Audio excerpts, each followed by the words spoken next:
Your phone dings and it's a text from the girl you like. Should you respond right away or wait to reply? To show her you're interested without seeming desperate, experts recommend replying within 5 minutes. This is ideal because it gives you time to come up with an awesome reply to get her attention, but still keeps the conversation flowing. If you want to play it cool, wait 10 to 15 minutes to show her you've got an exciting life of your own.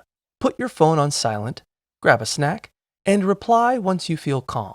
Just make sure to answer within 1 to 3 hours, because waiting over 3 hours is the texting version of awkward silence and sends a signal that you're not interested.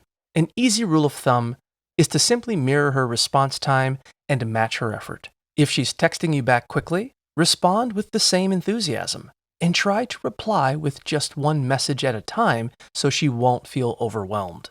You've got this.